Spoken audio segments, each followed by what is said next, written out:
Correction de la première application du chapitre 12, l'énergie électrique.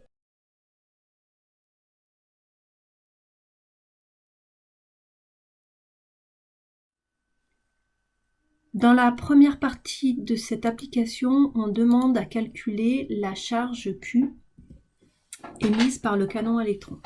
Donc pour ça, on va utiliser la définition de l'intensité en fonction de la charge Q et du temps. On obtient alors une charge Q qui s'exprime comme étant l'intensité du courant multipliée par la durée du fonctionnement. À partir des données, on avait une intensité de 2,0 mA que l'on doit convertir en ampères et une durée de fonctionnement de 60 minutes convertie en secondes. On obtient alors une charge Q qui vaut 7,2 coulombs.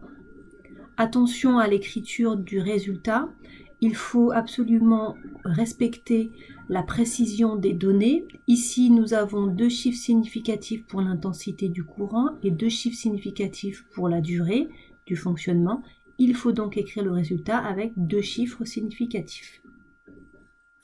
Dans la deuxième partie de la question, on demande à calculer le nombre d'électrons émis. Ce nombre d'électrons va être noté grand N. On sait qu'un électron a pour charge E, donc les N électrons rechargés vont avoir pour charge grand Q, calculé précédemment.